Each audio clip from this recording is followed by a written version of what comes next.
It's time for another session of two talks. Our first speaker is going to be Matti Vihola. Thank you. And thanks for the organizers. This has been a really nice workshop so far. I hope it still continues to be like that during this session. I'm going to talk about something which has probably the longest title so far of my talks, but I think there are various ingredients in the business, but in the end it's rather simple. Right, and this is joint work with my postdoc Jouni Helske and with my PhD student Jordan Franks. And what I'm going to talk about is basically the motivation is really doing inference, Bayesian inference in latent variable models. There's been a couple of talks already, and I believe Arno is probably going to talk about this in the second talk in this session as well. And I'm describing at least roughly a couple of successful inference algorithms for these kind of models. And then I'm describing what we suggest might be a good idea to somehow recombine the elements from these other methods and repackage them in a new way, which may be actually quite beneficial from a practical point of view in some settings. And then I'll conclude with a discussion, and I really hope that you engage with the discussion afterwards then. Right, so latent variable models. So basically this is an abstraction of various interesting models, and basically it's just three components. All of them are vectors typically. Theta are hyperparameters in my notation. X are latent variables, Y observations. And what's the setup? It's that basically we observe Y, we try to do inference over theta and X. And the model has basically, in the usual case, just the model builds up with these densities. So prior density for theta, conditional density of the latent given the theta, and somehow parameter dependent prior for the latent, so to speak. And then there is the observation model, which depends both on the latent and the hyperparameters. And we try to do inference over that density in that setting, so which is proportional to the product. So this is very standard in a way. And well, I'm going to just give you one simple example of a latent variable model to give you impression what's the flavor of these models, which can be used for doing good inference algorithms. Basically, this is a stochastic volatility model, and what happens here is basically you have hyperparameters, only three of them, right? Phi, sigma x, sigma y, and then x is going to be a finite chunk of stationary AR1 model with parameters phi and sigma x. And then y is going to be conditionally independent observations. But basically what's here is that the variance of y depends on the value of the current x variable. And basically this is a realization of the model. So this would be y, what we observe, and this is sort of, these kind of models could be used in a financial setting, for instance, saying that these are log returns of a stock price, and then we might be interested in the volatility, which is the unobserved red curve there. And of course we don't know the thetas, the parameters either. Right. So then why am I talking about this? Because obviously this is a classical thing. We can calculate the posterior density basically up to a normalization constant easily. The thing is that the typical setting in these kind of models is that they are high dimensional. And in particular, the hyperparameters are often low dimensional, but the latents are, there are plenty of latent variables. So basically, often the number of latent variables is the same as the number of observations, as in the SV model. So in the SV model, the overall dimension is 203. And that can be already challenging, or still challenging, for standard somehow blind MCMC that you pick somewhere and just apply this thing in. I'm not saying that there wouldn't be somehow generic ones handling this particular problem, but then you can imagine that the dimension goes up even further and you are in trouble. Right, so what can you do for inference if you sort of say that standard or blind or generic MCMC doesn't necessarily work as you would like it to work? Well, I think, so I'm going to somehow go through a couple of successful inference algorithms, and I kind of view them being based on a similar kind of higher level idea. And it's basically looking at the model structure. And what I'm doing here, this is basically the model structure that you are looking at is that, well, you handle separately theta, the parameters, and x, the latent variables. So for that reason, I'm introducing a bit of notation here. You don't have to go through everything, but basically, it's there for you to see that this is nothing difficult that's happening here. So what's important for the talk is that I'm having this notation of p sub theta for the conditional joint density of x and y given parameter value theta. So it's just a product of these two guys. And basically the marginal likelihood is going to be that density. Remember, this is the observed value, fixed observed value. So you integrate over the latents and you get the marginal likelihood, right? So basically this is the marginal density of theta, of the posterior, and this is the conditional of x given theta.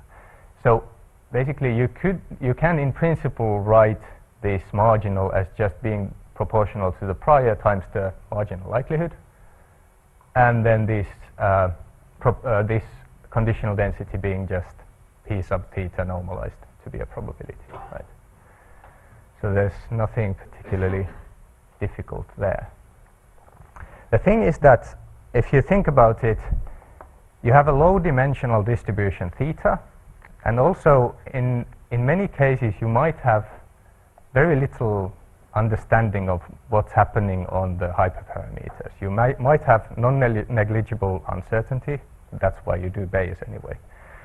And then basically, yeah, you don't know much about that distribution. But it's low dimensional, so you can sort of naturally think about non-parametric approximations. And well, to me, the natural non-parametric approximation is MCMC, but you can do others as well. But for instance, if you would like to do MCMC approximation of just that marginal there, you are already in trouble because you can't actually calculate the density here, which you would need to be able to evaluate up to a constant to implement Metropolis Hastings, right? And also you can't obviously, basically the conditional density is intractable as well. So of course, if this would be a Gaussian distribution, that p sub theta, then you could calculate L and R easily. Or well, if it's really high dimensional, maybe not that easily, but anyway, in many cases you could. But then if it's not, and that's of course the whole point of the talk, what can you do is basically, a natural idea is that you approximate that p sub theta, that joint distribution of x and y. And there are somehow two branches of ideas what you can do. The other one is analytical or deterministic approximations of that distribution. And the other one is stochastic or Monte Carlo approximation of that. And there has been, in both of these areas, of course, probably most of you know that there has been successful papers that describe successful methods here. And basically for the analytical one, I'm just highlighting the INLA, which is, I think, maybe the most relevant for stats purposes, from the analytical approximations, if I would have to name one single approximation method. It's fairly general, but it assumes structure. So this is, of course, always when you do approximations, you sort of analytical approximations, you need some structure. And in that case, I'm not going to the details, but you need some Gaussianity and some form of a model that you can apply this. And what's the idea? The idea is really just replacing this intractable joint density here. So remember, this is just f times g, right? Replace that by an approximate density, which is hopefully close to that one. And in this case, in the case of INLA, you would do Laplace approximation of that joint density. You could do something else as well, variational methods or whatever. Right. And then what you do is that you use these approximations. Somehow you pick some point. So this is, in INLA, you wouldn't do MCMC, but you would still have a non-parametric approximation. You pick a number of points, then you have basically, you approximate this distribution, though you don't need to look at the details of the formula. But what's important here is that you sort of use the approximate marginal likelihood and the approximate conditional distribution of the latent in your approximation, right?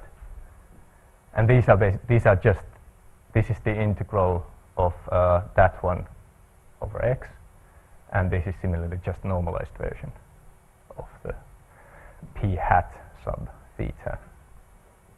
Right. And I'm not going to details here, so there are some further tuning and other things. But what I highlight here is that while INLA is very good in many cases, there is still an approximation error. And that approximation error doesn't vanish if you would increase the number of these points, because you are going to use the approximation inside. So the approximation error is going to be there anyway. It may be small, and it is in many cases, but there is some. The other branch of approaches is well, I'm highlighting the PMCMC, which is probably one of the most successful ones in this regard. So it's a similar idea, but instead of doing an analytical approximation and using that in the marginal likelihood, you build up a stochastic approximation of the marginal likelihood and the joint distribution, so to speak. And there are some mysterious variables, u, v, and x here. And if you've implemented one of these methods, you know what they are. And if you don't, I can just tell you that if you implement an SMC, you have a bag of random variables, and these are just simple functions of those random variables. And actually, you have a choice which you pick, which may be actually relevant as well in some settings. Anyway, so this SMC method, it doesn't use any Gaussian structure of the model, but it does use very much the beneficial structure of the model that makes the SMC work well. And in many cases it does, and you can have reasonably good approximations, so fairly small variability in these guys with moderate n. Right. And the algorithm in a nutshell is basically just do the marginal MCMC, but because you cannot calculate the marginal likelihood, you just replace that estimator. You put that estimator in the marginal likelihood in your algorithm, and then you use all these other variables to do full inference of the space. This is the algorithm in a bit more detail, and basically this is the important bit. So this is Metropolis-Hastings acceptance ratio, right? So Q is the standard bit, and this here would be the target probability density, right? And it would be the target probability density if you would have L of theta tilde k here instead of the estimator, right? Yeah. Anyway, so the main point of this slide with the details is that it's not hard, it's just plug-in method. And what's nice about this method is that you can call it an exact approximation for the reason that you approximate the likelihood, but you can do it sort of in an exact way because you are going to converge to the right quantity in the end, right? So yeah, so you could say that PMCMC provides, well, asymptotically in the number of iterations, exact inference, unlike the inler. So then there's the hard question, or maybe not hard. Probably there would be divided, answers to this question, whether I should use inler or MCMC or the PMCMC, say, in a state space setting, if I can apply inler. Well, if inler can be applied, it's fast, and it's been found by kind of fairly numerous experiments. It's been found very efficient. So somehow that's you could say that okay, you should use inler, right? But then there is the question, if you are somehow in the boundary, whether it can be applied or whether your model is a bit non-standard. It might be that the approximation error is substantial, right? And I believe that it's rather hard to say anything really somehow precise about the accuracy of inler. You can say maybe some asymptotics, maybe something like that, but in a specific setting, it's maybe hard a priori to say whether it's good or not. Right? But then for PMCMC, you can argue that it's exact asymptotically, and it also doesn't require the Gaussian structure, and maybe it's even simpler to implement. But there are things, the PMCMC chain can actually be quite slow in some cases, especially if the marginal likelihood approximation has a lot of noise. In particular, if it can take arbitrarily big values, actually the chain is going to be not geometrically ergodic, which is rather bad. Right, and then this talk is about the kind of obvious idea that you try to use the benefits from inler and from PMCMC. So you want to be exact in the end, but you would like to be efficient if you have a good approximation at hand. And basically this is the first idea we tried when we sort of were combining these ideas, and that was basically delayed acceptance. So what you do, this is basically just again showing the algorithm, but for the reason that basically this is similar to the PMCMC or PMMH which I showed earlier, but instead of a single accept reject step, we have two now, and you accept if you accept both, otherwise you reject. And what you do is that the first stage acceptance probability here plugs in the likelihood, approximate likelihood, say from a Laplace approximation, yeah, right? So you sort of screen whether your proposed value is good or not by your approximation, which you believe is reasonable, right? And if you go to the next step, then you calculate, then you run the particle filter, which may take a bit of time. You may have to use a reasonable number of particles or moderate number. So basically, this can be rather heavy. So the point is that if this is relatively cheap to calculate, and this generating these particle filter variables is fairly computationally demanding, so then this helps because you don't have to do this step that often. Hopefully, ideally only when you accept the first stage acceptance there. And basically then what we suggest, this is rather simple in a way. So what we do is that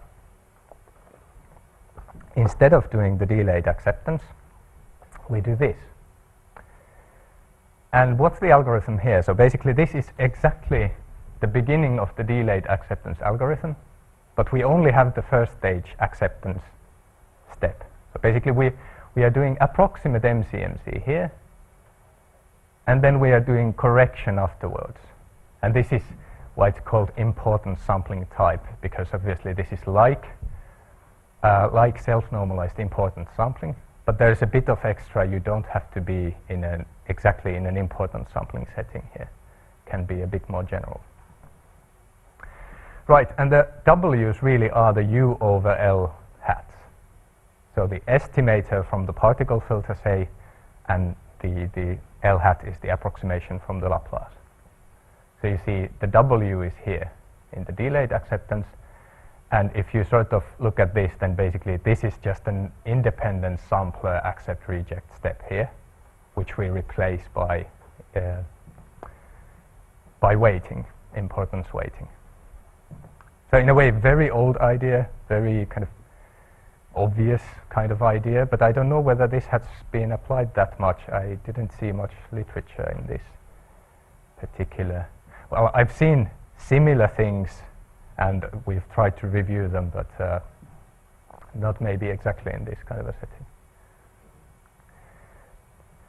Yes, and okay, so then the obvious question here is that why, right? Because there are two algorithms. The delayed acceptance was there, so why would you do this, right?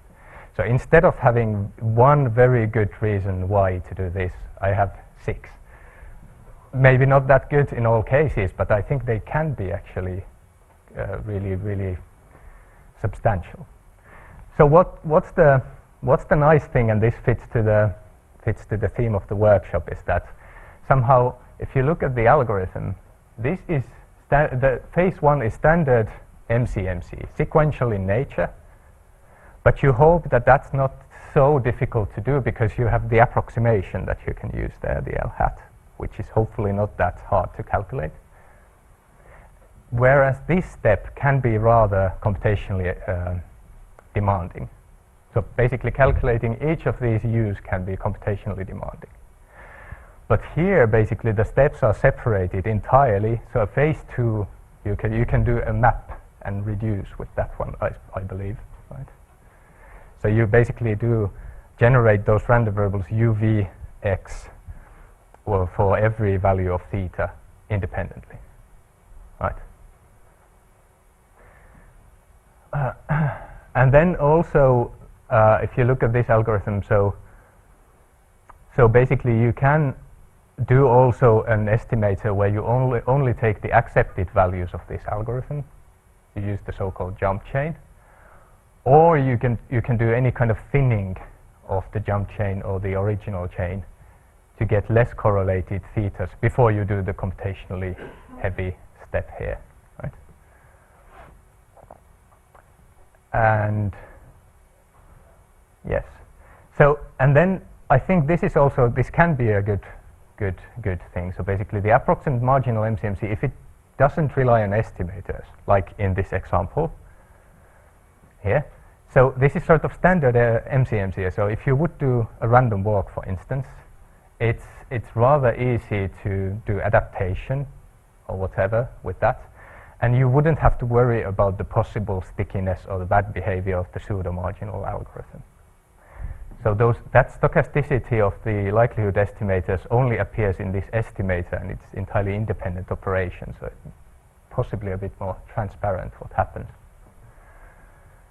Also, this MCMC here, you can actually replace this MH here by any MCMC that has basically this marginal density as the target. So you can do any fancy non-reversible whatever sampler for that thing if you want. So it can be actually a good thing as well. And the final, but I think this can be also very, very important, is that in this case so we are generating random variables wk as well. So in the delayed acceptance and in the pseudo-marginal case, the likelihood approximation or likelihood estimator has to be non-negative. And this prevents using certain interesting methods, which are these kind of de-Bayesian tricks, which I refer to here. Right. Okay, so then to somehow just maybe to give some results which we have. So as I said, we didn't find kind of these results there. I admit that these our consistency and CLT results which we have are rather in a way standard, but we had to, there was some work to get them sort of right and with minimal assumptions and so forth. But yeah, so basically the abstraction is, as before, you split up the distribution of interest pi into 2 parts, marginal and the conditional. And here's basically what happens in the LVM example, right? Or the latent variable model. So you just have a Harris ergodic Markov chain. Pi A is an approximation. Minimal thing is just the support thing with important sampling for the marginals. And then you have pairs of random variables. So these two guys can be dependent, and they often are, but they are conditionally independent. Basically, for each theta, you generate these guys independently, and they satisfy these conditional expectations there. And this is exactly as basically the PMCMC setup. Same thing, the same happens, but instead of having just the pi m, you have the ratio here. Yeah. So then, just to give ideas, so basically just, there are some minimal conditions that give you consistency, right? And then a bit more something, and then you get the CLT.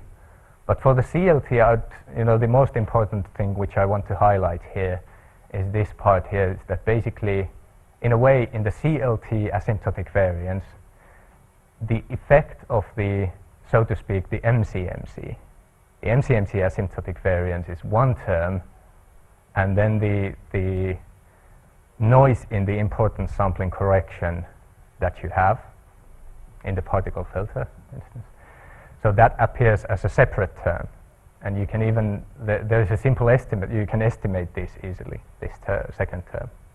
So that's sort of maybe a good thing, because in the delayed acceptance they are all mixed up. You can't really maybe understand what's the contribution of the noise in the likelihood estimators and what's the bad behavior of the MCMC, so to speak, or the base MCMC. Right, so that bit of discussion then. Well, the first question there is that, is this estimator that we suggest going to be always better than the delayed acceptance? And unfortunately, no. Definitely not always going to be better. So if you look at this example, which is rather simple, so if you just forget about the latent variables in total, just look at the marginal distributions, pi m being the thing you want, and pi a being the approximation. So what happens here is that, and you use random walk proposals, which are denoted by the kind of Q disk here. So basically what happens is that if you would run delayed acceptance, it would sometimes try to go away from the pi m, but it would never escape, so it would stay inside the pi m.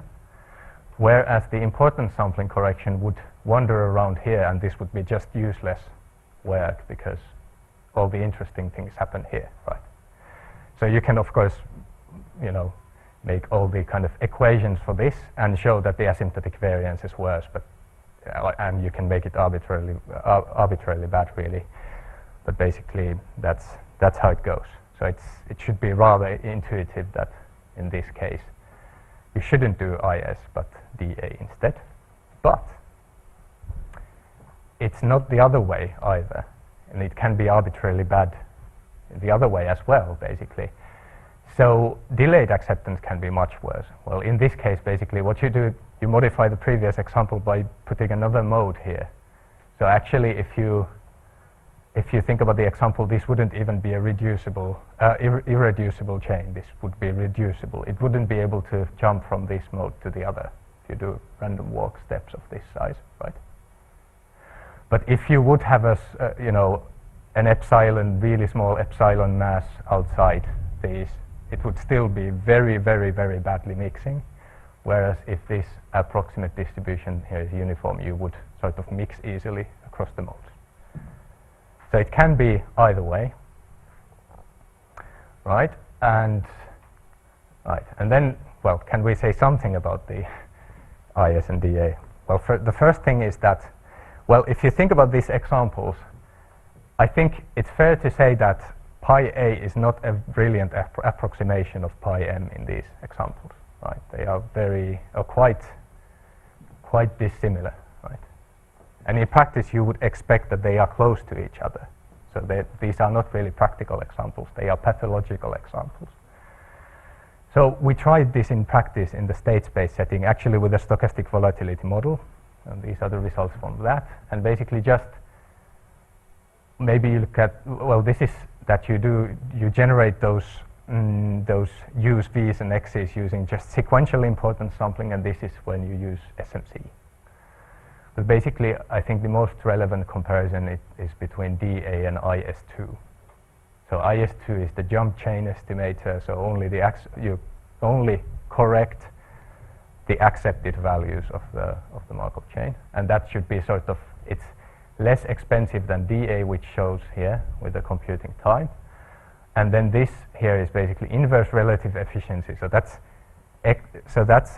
expected computer time, or average computer time, times variance or mean square error of the estimator. Right. So that's a relevant thing to adjust these settings. So I'm not taking the parallelization here into account at all. So this setup is without the parallelization, which can be actually dramatic in some settings. But this is without parallelization, and you still get a bit of benefit. Okay.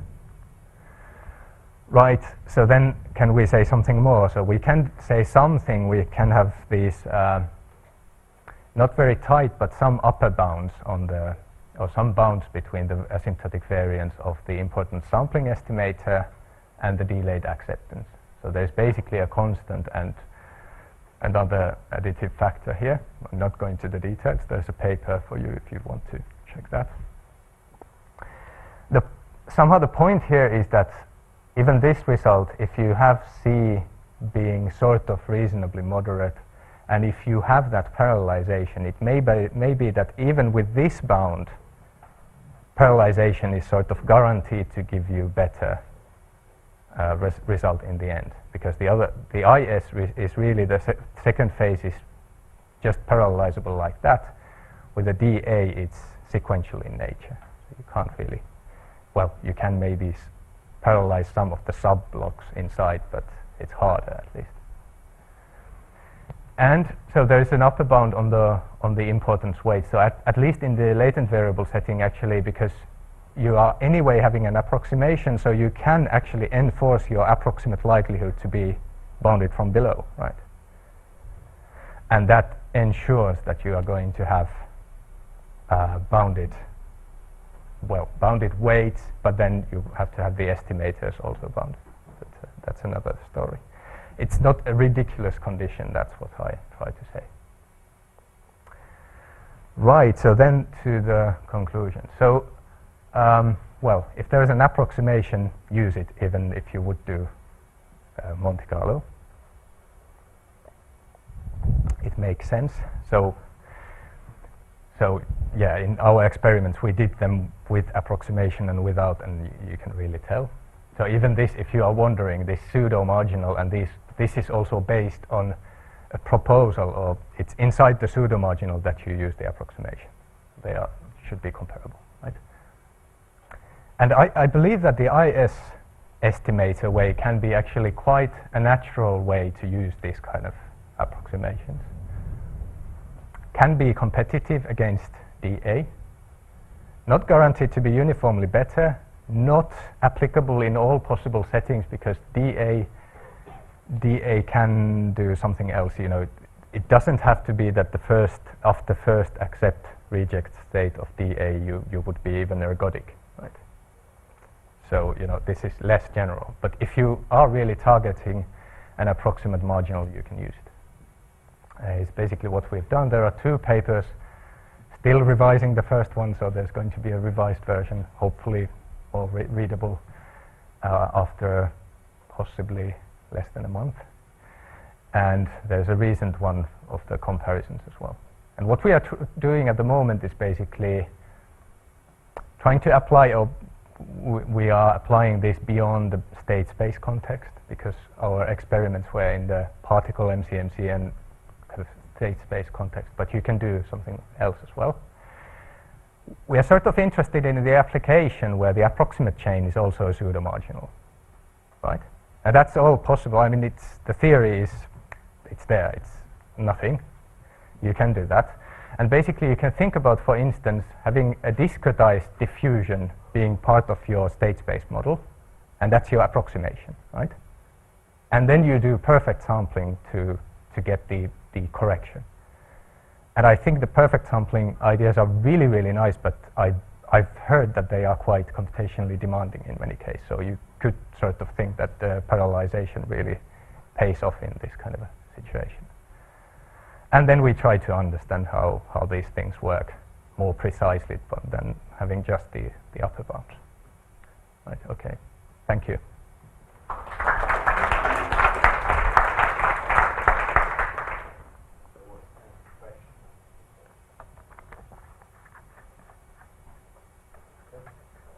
Do you have any feeling how it might pan out with correlated pseudo-marginal?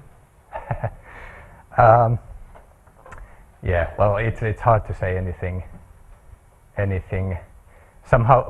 Well, there's something which I want to emphasize, maybe in regard of that. Basically, I said that you can do pseudo-marginal correction of the pseudo-marginal, and in that case, you can actually have correlated pseudo-marginals to do that correction, and you don't need actually to assume much there.